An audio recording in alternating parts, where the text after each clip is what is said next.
Molt bon dia, benvinguts, benvingudes a aquesta nova conferència del Cornellà Creació. Avui rebem la visita d'un carismàtic i líder polític britànic, el senyor Livingstone, qui fou alcalde de Londres entre el 2000 i el 2008 pel Partit Laborista. És un dels polítics més populars de Gran Bretanya, també conegut pel sobrenom del Red Ken, el Rojo Ken, per representar la vessant més progressista del seu partit. Va iniciar la seva carrera política de jove, sempre vinculat al Partit Laborista, com a regidor de barri. Des de la seva posició d'edil va anar pujant escalafons fins a arribar a la Greater London Council, on va ser president el 1981. Entre els seus objectius polítics destaca la seva lluita contra la discriminació en el Consell del Gran Londres i també la seva lluita contra el canvi climàtic, també reconegut mundialment per introduir a Londres la taxa contra la congestió.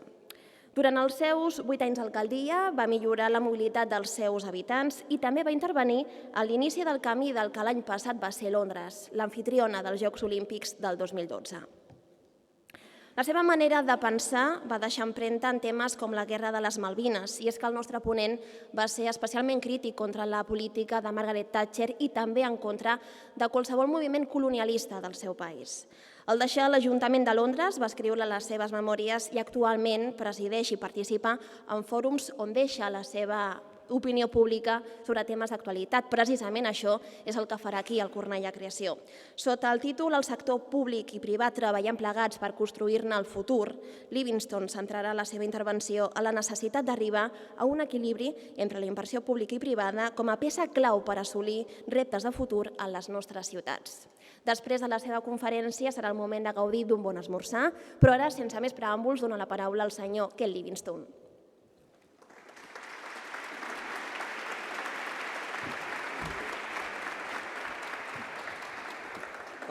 Thank you very much for inviting me to speak to you today.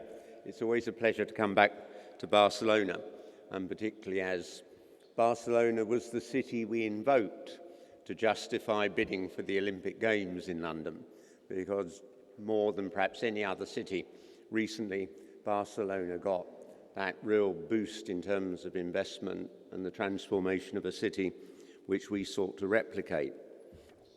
Let me start by trying to put into perspective, because cities are very different, although there are many similarities, just where London has been going over the last 70 or 80 years, because it has been a stunning transformation.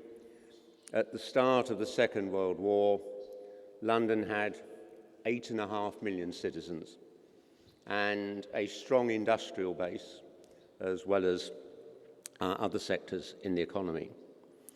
But the squalor that existed in the poorest areas, where whole families were living in just one room, and densities were 10 times what some of those areas now are.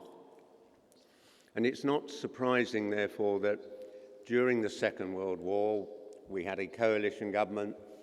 It was analysing what Britain should do, what changes we should make for that post-war world, and the desire to avoid political schisms in the coalition meant that there was a strong pressure for a consensus around the policies that Britain would follow after the Second World War. And independent academics were brought in to analyse and advise. And in terms of London, Professor Abercrombie was asked to prepare a plan for the reconstruction of London, dealing with wartime damage, tackling the problems of the slums and so on. And he produced a report around which the Labour and Conservative parties then united. And that report, which came out in 1944, laid the basic strategy for the development of the city right the way in the 30 years that followed. But whilst much of that Abercrombie plan about improving transport and housing, making more open space, was very good. It had a fundamental flaw which people hadn't anticipated. That plan argued that we should deliberately reduce the population of the city from that 8.5 million, moving people out of London to a ring of new towns, new industries, new homes around London. And the plan was that by 1990, the population would have been managed down to 5 million. And if you lived in a city where there are terrible slums and squalor, that seemed very attractive. And that was the strategy that was being followed still when I first was elected to a local council in London in 1971. Equally, there was also, running parallel with this, the decline of Britain's manufacturing. And we had, 40 years ago, 1.5 million jobs in manufacturing in London. Today we have only 200,000. And we, of course, seen the doubling in size of our financial and business services sector, so that is now well over a third of employment in London. These were huge changes. But what we realized in the mid-1970s, that London was beginning not to work. The hollowing out of the population, the reduction of the population, seemed to be reducing the critical mass that made the city work. And so we stopped the policy in 1974 of encouraging people to leave, and by the end of the middle of the 1980s, the population had stabilized at 6.5 million. And then, very much on the back of the deregulation of the financial sector and the growth of the financial sector, we saw London's population start to rise. But we had no idea how strongly it was actually growing. In the year 2000, when I was elected mayor, businesses were saying to me and the other candidates in that election, if you can't tackle London's problems, congestion on the public transport system, congestion in the roads, all the sort of things that made it difficult to live in, that firms would start to leave London. And we discovered that the population had started to grow. In the census in 2001, the population was registered at 7.5 million. So we'd picked up 1 million in just 15 years. The census that happened in 2011 showed London's population had reached 8.3 million, back to virtually where we were before the Second World War. And on the current projections, will be 9 million within a decade, and perhaps beyond that, going towards 10 million. So this is a huge shift that happened. And no one was aware during that mayoral election in 2000 just how strongly the city had turned around. And so my job was to get the sort of levels of investment that could sustain that growth in population. Literally, our public transport system seemed to be completely at breaking point.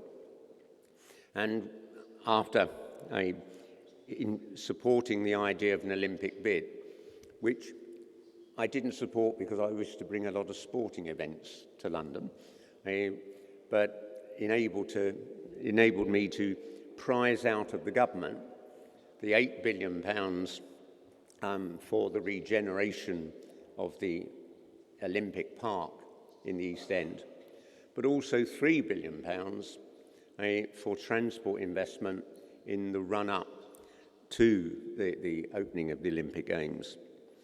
And we've explored virtually every way we can to keep expanding our public transport system, because literally you can't have any more roads in London. They fill up immediately anyhow. By investing in transport, we had 5,500 buses, now we have 8,500.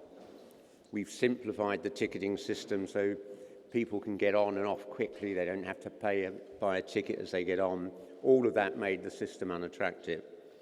We've started introducing new high-tech signalling systems on the underground, which cost about £500 million per underground line, so that we can run more trains. Instead of 25 trains an hour, we can run over 30, 33. And what we've been able to do, broadly, by modernising the infrastructure of the transport system, is see a 50% increase in transport usage between 2000 and 2012. And these policies have continued under my successor. So that has been our big success. I mean, the transport system does work. We introduced a congestion charge, not to raise money. It's a very expensive scheme to actually generate a relatively small amount of income, but just to improve traffic speeds on our road. In central London, before the congestion charge, average traffic speed was down to 9.5 miles an hour. We got it up to 12.5, which is the difference between intolerable and just bad. So in terms of the transport system, that large package of investment has worked, and my successor is now looking at further extensions. The biggest single item, which was separately funded at £15 billion, is the construction of a new underground line from Heathrow Airport right the way through the central business district, through the East End, and then on out into Essex. And each of those trains will be twice the size of an existing London Underground train. As I said, that costs £15 billion, the biggest single infrastructure project in Britain in recent years. But when you look at the projected growth in London's population, we need 2 more lines of that scale if 9 or 10 million people are to be moving around our city. And although the contrast between myself as a radical socialist and the current Conservative mayor, who's very much a neoliberal, I mean, virtually nothing has changed in our transport strategy of massive investment.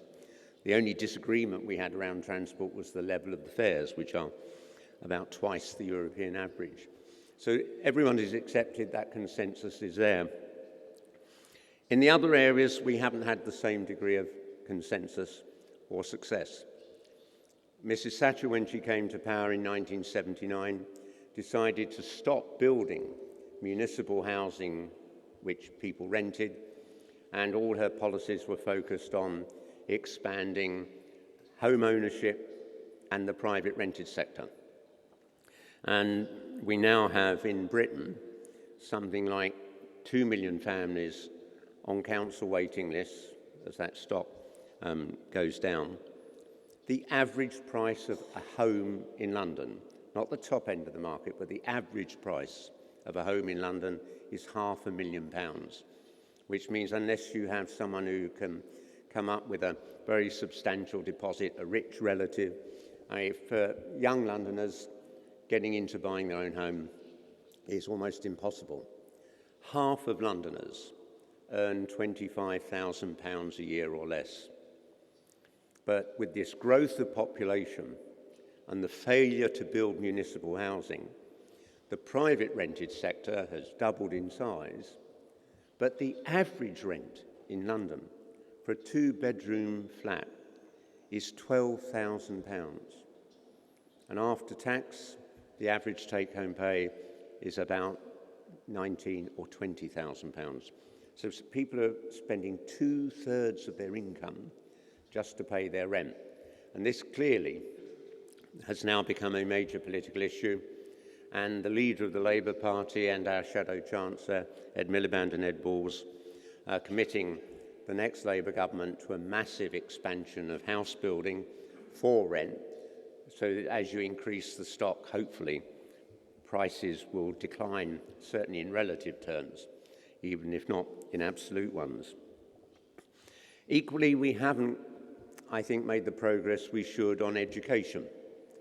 When I was mayor, my broad view was that both in America and Europe, we have advanced economies. There will continue to be growth. I know it seems difficult to believe at the present time in the Eurozone, but the real growth in the global economy is going to come from the emerging new markets in Asia and Africa and Latin America. And my focus was on doing everything I could to attract investment from those economies into London. And I opened offices in India and in China. The local woman I employed in China to run our office in Shanghai was telling me about her education. And Shanghai is most probably the most educationally successful city in China. Her schooling career, from when she started through the 11 years before she went to university, her school day started at 7 o'clock in the morning and it ended at 6 o'clock at night. Now, where in Europe or North America is anyone matching that level of investment in individuals in terms of their education? I think it may be a bit excessive. She did say to me that she never worked harder in her life than when she was actually at school. It might be too excessive, but clearly there's a growing gap between many of the Western economies now and the investment being made in education in the nations we will be competing against throughout the rest of this century. Where we did also have some success was winning the argument about ours being an open economy, not just to trade but to migration. And in London, the attitude to immigration is dramatically different from the rest of Britain. You will have read about the growth of the UK Independence Party, whose main, although broadly they go on all the time about how evil it is to be a part of the European Union, the real message they drive home is that immigrants have come to Britain, taken our homes, taken our jobs, and so on. But whereas outside London, something like 70% to 80% of the population agree with that sentiment, that immigration has been a problem. In London, the split in public opinion is 50-50, because literally hundreds of thousands, if not nearly 1 million Londoners work for foreign firms that have come to London, work for people born abroad who came to London and created a successful business and employed local people. And London is the only city in Europe that matches American levels of competitiveness and productivity. It's virtually twice the European average, and I think that is because we are the most open. About 4 or 5 years ago, I was able to say, of the 25 richest people in London, 15 had been born abroad and come to London to make their career and their success. I think the Sunday Times Rich List that came out a few weeks ago now makes that something like 24 of the richest 25 people in London were born abroad and came there. And so I don't see any way in which a city can be successful if it raises barriers. It has to be open and welcoming to immigration and migration. And a key part of what we learned about the success of Barcelona in its Olympic Games, and when I decided to bid back in 2000, one of the first things I did was meet the then mayor of Barcelona, the mayor who had been the mayor of Barcelona when Barcelona was bidding for the Olympics, to draw on that, as well as the investment in the infrastructure and the modernisation area. What came across to the rest of the world, I'd never been to Barcelona until we saw Barcelona depicted on the global scene with this incredibly successful Olympics. And as I say, I have no particular interest in sport, but the cultural offer of the city is incredibly significant. That's what Barcelona has. That's what Barcelona shares with London and Paris and all the great world cities. Not just a successful economy, whether it's industrially based or business and finance services, but also that cultural offer that makes a city an attractive place. If you think back to the beginning of the euro, Londoners were being told, well, we were being told, not just Londoners, but there was a big debate about how the City of London's financial sector would be overtaken by Frankfurt, because Frankfurt was in the euro, London wasn't. And many of the banks in London were worried about the impact this was going to have. But that hasn't happened at all. London's financial sector continued to grow, and the gap between London and Frankfurt got bigger. At Canary Wharf, which didn't have any financial sector workers 25 years ago, Canary Wharf, just that one part of London, is now larger than Frankfurt's entire financial centre in terms of its turnover and the number of employees. And I have to say, and I don't mean to be rude to Frankfurt, but I think a very big part of that is, if you're a banker in Frankfurt, what are you going to do on Friday night? Literally, it is that social offer, the restaurants, the music offer, the arts, the culture, are absolutely central to a city. It's why I think Barcelona has been so incredibly successful in terms of its growth and the image it projects. You can't have a successful city simply based on one economic base. It's got to have that cultural and social dimension that attracts people who come to the city and wish to be part of that. The other thing I tried to do is, in my 8 years as mayor, and this has continued with my successor as well, is to diversify our economy. We have suffered terribly with the banking crash because, as I say, well over a third of our employment was in finance and business services. And the erosion of our manufacturing from 1.5 million down to 200,000. We looked to where other job creation opportunities were coming. And the most rapidly growing sector of the British economy over the last 5 years has been in the environmental sector. Those firms developing the products and processes that make a more carbon efficient city and tackle the problems that climate change is going to bring. They've grown at 3 times the average rate of growth of the British economy.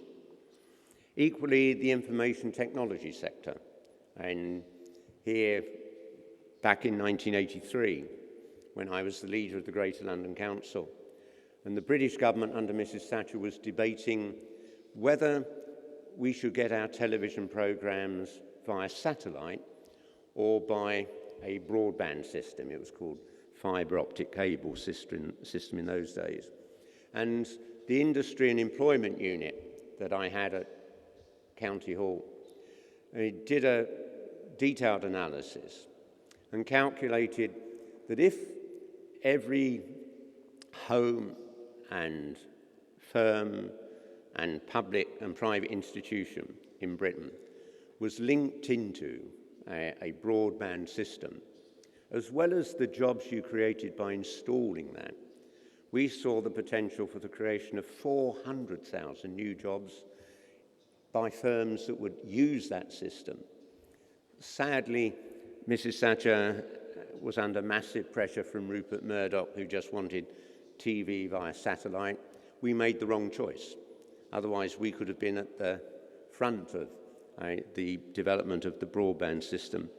And I don't know what the situation here is in Barcelona or in Spain, but when you look at Taiwan, at South Korea, their broadband systems are streets ahead now of where we are in Britain and in much of North America. And so that is another area where I think there's a huge potential. And we've developed now in London, around one of our little transport hubs, which was rather neglected, what we now call Silicon Roundabout, and this is another major area of growth in London employment. And then the third area we looked at was biotechnology and genetic engineering. Increasingly, the longer we live, instead of dying of rather simple and clearly understood diseases, as people are living longer, we're getting to understand the links between failures in our DNA and the development of many of the diseases that we now get. When I left school, my first job was in a lung cancer research unit. Now, insofar as we understand this, increasingly we understand that it is faults in our DNA that trigger the development of many of our diseases. Those cities that are investing in developing those technologies, making them available, the solutions through their hospitals, will also have huge potential growth in the years to come as we all live longer. So there's where, broadly, the strategy I developed in my 8 years as mayor, largely now being continued by my successor, who represents a completely different point on the ideological spectrum. And the lessons I draw from this are several. When I became a Member of Parliament, I realised I understood nothing about economics. I had a set of beliefs about how the economy should be. It should be fairer and so on. The tax system should be very redistributive. And I was involved in arguments and debates with people on the right of the political spectrum who took a completely different view, the conflict between Keynesianism and monetarism, Friedmanism, whatever you wish to call it.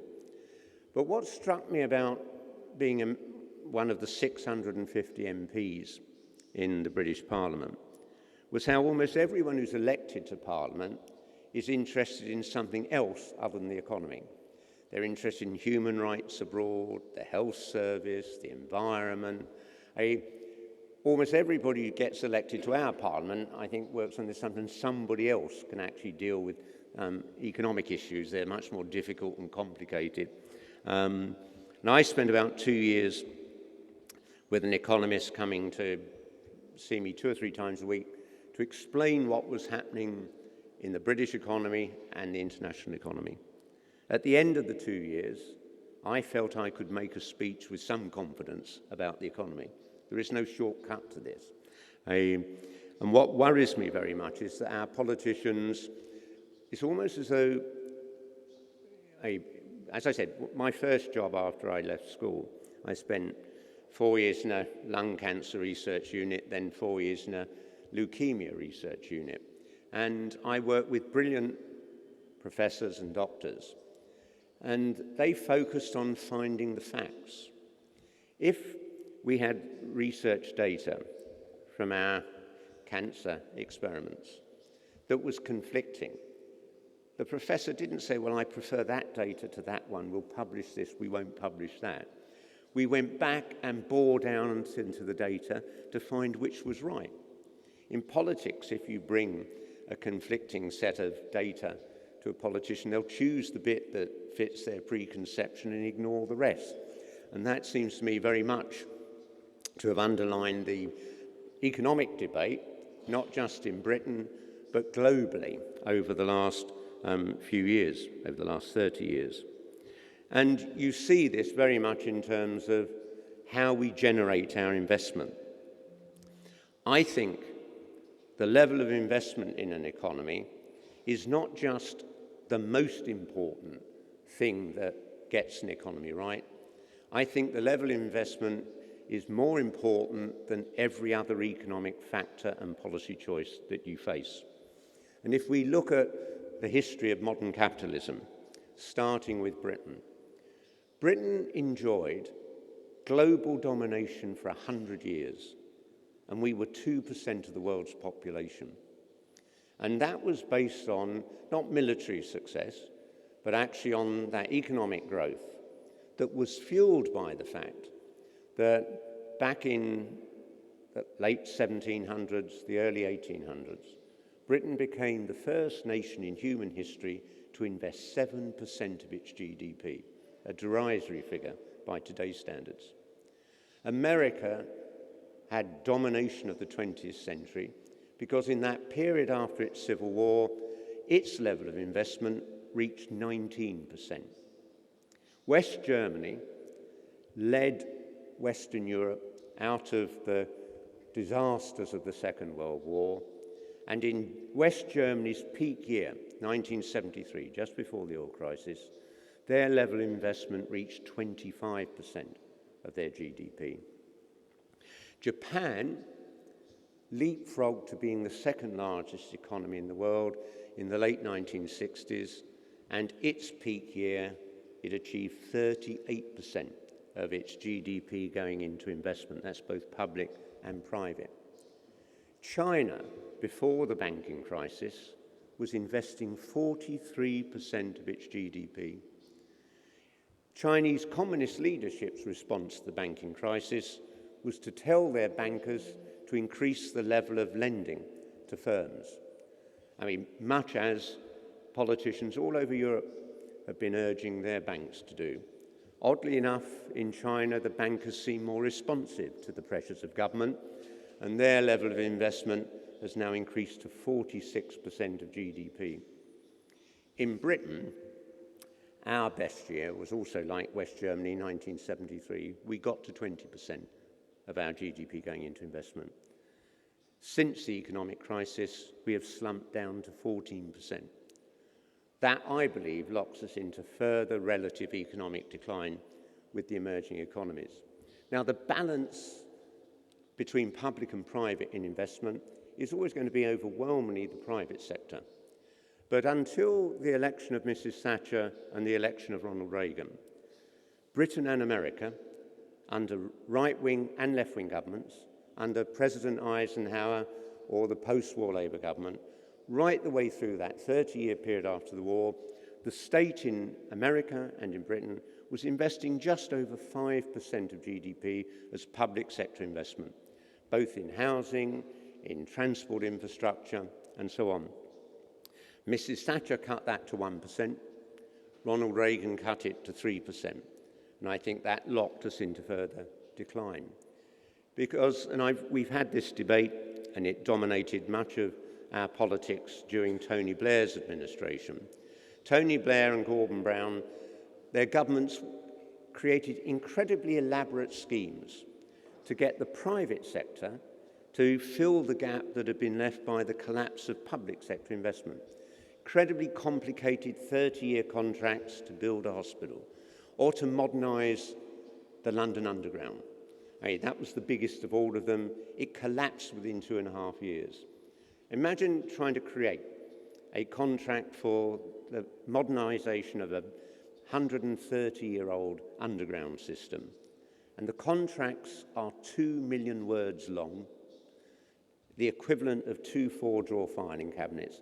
You've tried to lay down in a contract a 30-year programme of investment. Literally, within nearly 3 years, actually, the firms that had taken this on came to me and said, we can't carry on with this. They gave it up.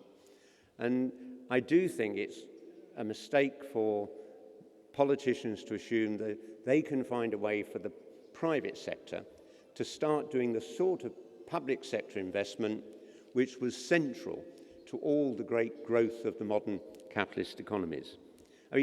Whether it was in America or in Europe, governments funded the construction or subsidised massively the construction of a railway system, a road system, and now, of course, one would be saying a broadband system. And once you put that infrastructure in, then the private sector comes along, and around the transport nodes we created, that's where they create the private sector investment, the new jobs and products and processes that are successful. And so there is a difference between what the private and public sectors should be doing in investment. And of course, in the period since the banking crisis, governments of whatever political background have reduced their public sector investment just as much as their funding of other services.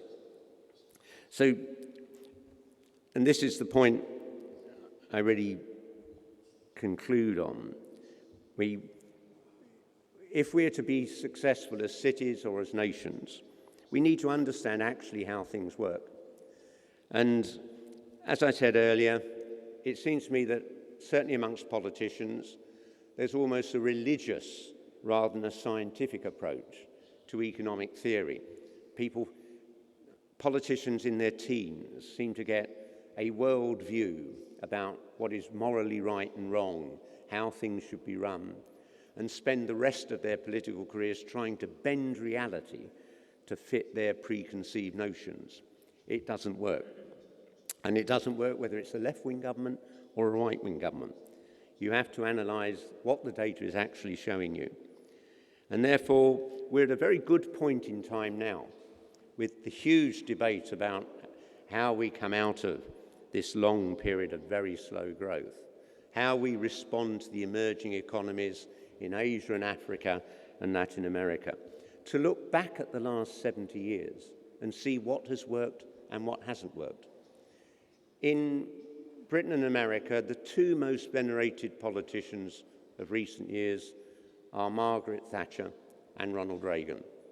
And because an image has grown up that somehow they saved what were declining economies.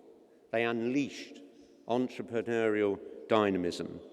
They broke the power of trade unions. They reduced the size of the state. They reduced regulation, which was true, particularly on our banks. They cut high taxes on individuals and on corporations. And that neoliberal debate was won decisively by Thatcher and Reagan, and to varying degrees spread around the rest of the world. But if we step back and look at now what the economic record is, it's quite dramatically different. It's quite interesting. The Economist, which is a magazine I've read for 40 years, and very much a proponent of the neoliberal strategy over all that time, they devoted 5 pages to an assessment of Margaret Thatcher's career in the week that she died. Nowhere on those 5 pages did they mention investment or the growth rate of GDP, because when you come to objectively look at them, and I have no idea what the figures are here in Spain, but in Britain and America, in the 3 decades since the neoliberal project began, we have never matched the levels of investment or growth in GDP that were the norm in the preceding 30 years of Keynesian state intervention, high taxes, high regulation. The figure in America is the most stunning. The rate of growth of the American economy in the last 30 years has been half what it was in the previous 30. And it wasn't there was a dramatic difference. Under the Republican President Eisenhower, the top rate of tax was 90%. Reagan brought it down to the current levels, of course. In Britain, we've achieved about 2/3 that level that we did in that post-war period. And I do think, when you look at the investment figures, it's even more striking. As I said, our best year, 20%. Currently, we're running at 14%. And certainly the same is true in the United States of America. They're not quite as bad as Britain's figures. And therefore, I think this level of investment is absolutely central to individual cities and regions and nations. If you aren't prioritising investment in infrastructure that allows entrepreneurs to come and develop new opportunities for employment, then, frankly, we're being locked into a continuing decline. And that's the debate we now need to have. And in a sense, it's to also challenge this assumption that there is really a conflict between Keynesian and neoliberalism, because they aren't theologies, they aren't a religion, they're economists analysing how things do or don't work. And the Keynesianism philosophy that dominated Western economies in the 30 years after the Second World War was wildly misinterpreted by politicians. Keynes talked about borrowing and spending during a recession. That was it. When you hit a recession or depression, you increase public spending. public works programme, put people back to work. Nowhere in Keynes does he say that when your economy is booming, you should carry on borrowing. That's when you should pay the bloody money back that you've borrowed. But politicians found it very attractive to carry on borrowing rather than balance their budgets during the upswing of an economic cycle. When Tony Blair came to power, I annoyed him immensely because in Labour's first budget, and this was 5 years into an economic upswing, I said, this is a cowardly budget. You are borrowing £18.8 billion to close the gap between your expenditure and your income. And here we are 5 years into an economic upswing. You should be balancing your budget as the economy booms so you have the freedom to borrow when you eventually hit another Great Recession or Great Depression. And equally, I'm able to say that I accept monetarism and Keynesianism. They're different tools to be used at different points in the economic cycle. And in particular, for Western governments who now face massively increased competition from Asia and Africa and Latin America, and with America being overtaken by China as the leading world economy within 3, 4, 5 years, the West will no longer be able to rig the terms of trade in the way we have done for the last 200 years. We will be fighting on a much more level playing field. And therefore, we have to break out of this habit that thinks you can carry on borrowing right the way through an economic cycle. You borrow to get out of a recession. You balance your budget when your economy is growing strongly. There is no real conflict between Keynesianism and monetarism. Milton Friedman, at the end of his life, was actually in despair about the Reagan and Thatcher governments, because while there was some reduction in state spending, particularly on investment, both those economic booms of the last 30 years, the growth was fueled a lot by corporate borrowing and personal borrowing. Most of my contemporaries who bought a home in the 1970s carried on increasing their mortgage to fund their lifestyle. People would borrow more money to have expensive holidays or buy luxuries and keep adding it to the value of their home. Spain, I think, like Britain, most probably the two most extreme examples of this. We shouldn't have seen housing as an investment so much as a place to live. Germany, who has been the most successful economy coming through this recession, where unemployment is the lowest in Europe, their youth unemployment is a third what it is in Britain. They never allowed that dominance of the financial sector over the other sectors of the economy, and they never saw their homes as the most important thing to invest in.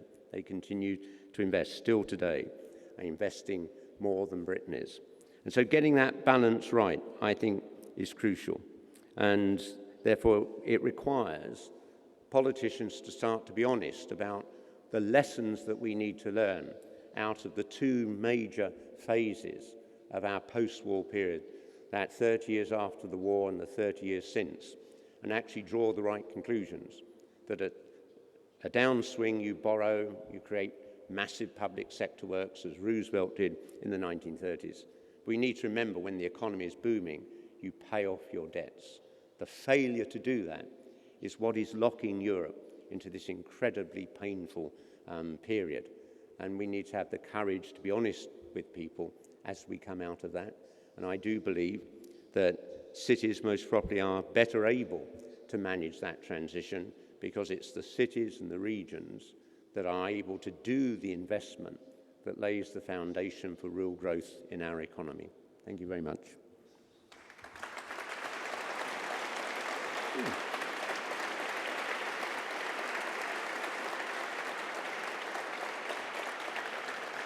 Now, I think I need to have an earpiece because my grasp of your language is pretty minimal. And here it comes.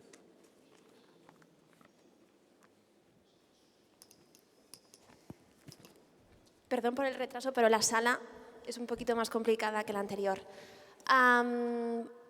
Señor Livingstone, sí, le están colocando el traductor, ja sabem com funciona, ja saben com funciona. Qualsevol persona que tingui una pregunta o un prec, doncs només ha d'aixecar el braç. Les nostres hosteses els ajudaran, els aproparan un micròfon i li podran consultar qualsevol tema, qualsevol pregunta al nostre convidat d'avui, que és el senyor Livingstone. Per tant, qui comença a fer preguntes? Qui comença a fer preguntes? Can I say you can be as rude as you want? I've spent 14 years in the British House of Commons. Al davant tenim una... Bueno, li apropo jo el micròfon perquè no sé on estan. Ja sap com funciona, només se l'aixeca i ja està. Hello, Mr. Livingstone. I have one question about what you said and during your period that you were the local mayor in London. We heard something about PFIs, public-private partnerships. Did you develop yourself some infrastructures, public-private partnerships? I didn't find a public-private partnership that really worked. I inherited several. They were always a more expensive way of providing public sector investment. The state can always borrow money cheaper than even the largest corporation, and therefore not only was it the companies were borrowing money at a higher rate than we could have done, but they then had a more complex structure about the funding of all of that. I do just simply believe that, let the state get on and put in the public sector infrastructure, let the private sector then come along with its entrepreneurial skills and build on the infrastructure that you've put in. Don't try and, literally, the biggest public-private partnership was this attempt to modernise the underground. And as I say, at the end of 3 years, what was bizarre about this is if you've got the oldest underground system in the world, there are skills it just takes decades for individuals to acquire to understand that. The consortium that was put together to modernise our underground included our electricity company, our water company. Only two of the 5 companies had a public transport background. And as I say, at the end of the 3 years, they came to me and said, we've managed to run up debts of £2 billion. We need you to underwrite them or we will have to pull out. And I just took the view, if you've managed to lose £2 billion in just over 3 years, I'm not underwriting you to lose another £2 billion in the next 3 years. And they walked away from the contracts, we took them up and proceeded as we should. Equally, Tony Blair's government, because they were obsessed with this idea, created the most complicated systems for building a hospital. You could have gone to the private sector, build me a hospital and then we'll take it over. No, they build me a hospital and then you run it for the next 30 years and you plan what you're going to require in terms of spending on that. It's a nonsense. They're all incredibly expensive.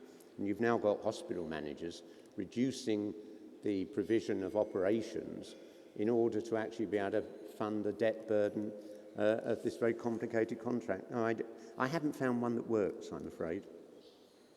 Another question? Podeu fer també la pregunta en català, no cal que sigui en anglès. Alguna pregunta més? Jo aprofitaria que tenim el nostre convidat d'avui, un exalcalde, i a més de Londres.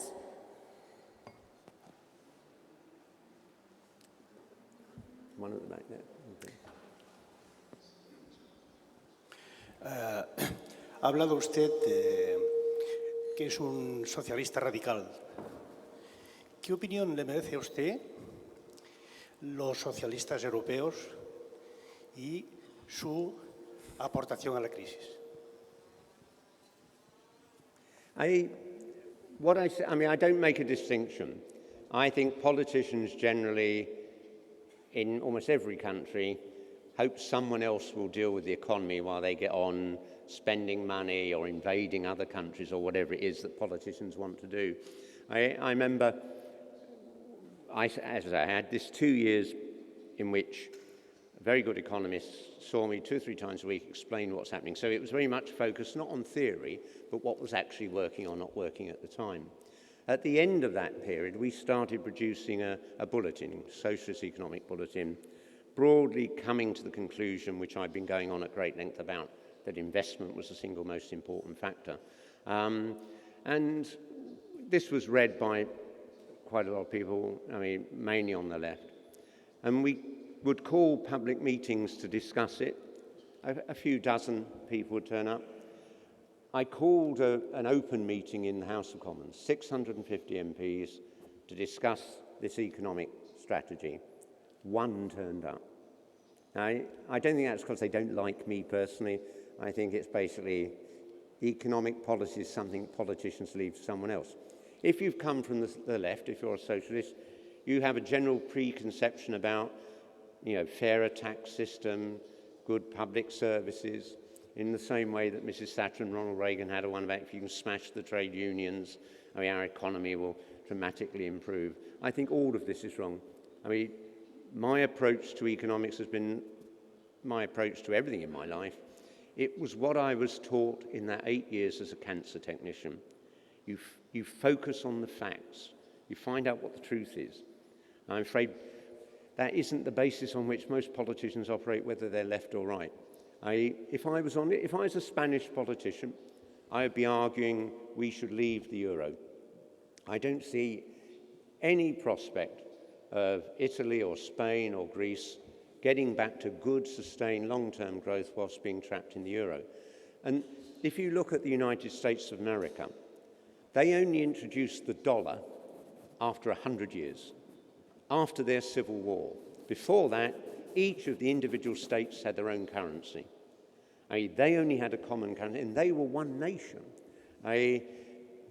Monetary union should have been the last stage of the great European project. Literally, there's a wonderful photograph, which I mentioned in the interviews I did yesterday, of the 2009 Copenhagen Climate Change Summit. And it's President Obama sitting around a coffee table with Angela Merkel, Gordon Brown, Sarkozy, and the other European leaders, telling them what had been agreed at the meeting that none of them had been given access to, the meeting between China and Brazil and India and Russia and America. Even Angela Merkel wasn't invited in. If we were looking at the European project as it was envisaged in that post-war period, we should have been looking at a common military policy, a common foreign policy. Here's where huge economies and savings can be made.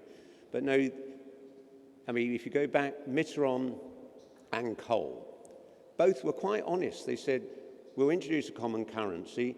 It will drive the process of unification. And of course it didn't. They didn't put in place the financial or banking mechanisms. And if you lock an advanced economy, high-tech industrial economy like Germany into the Mediterranean economies, Germany does very well. If we hadn't had the euro, the Deutschmark would have soared in value in recent years. They would have lost a lot of their export markets, had much higher unemployment. They have been the real beneficiary of this, and they need to be honest, and Angela Merkel needs to be honest. Either you've got to redistribute much of Germany and Northern Europeans' wealth to assist the Mediterranean economies, and I don't see any prospect of a politician being elected in Germany on saying we'll give money to our Spanish and Italian brothers and sisters. And I would be honestly saying, as a socialist, we should withdraw from the euro. The euro could have worked if it had just been Germany, Austria, Denmark, the Netherlands, Finland, similar economies drawn together. I even think when America introduced the dollar, to what extent by locking the southern states with their agriculture-based economies into a monetary union with New York and the northeast states, manufacturing base, to what extent that led to that long period of backwardness in the deep south of America. Monetary union should have been the end of the European project, not coming along as it did now. It's been a disaster. Molt bé, doncs alguna pregunta més? Algú més s'anima? You don't have to ask about the economy, you can ask about my sex life, anything, Bé, doncs, thank you very much, Mr. Livingstone. Un aplaudiment, si us plau, pel nostre Thank you very convidat. Thank you.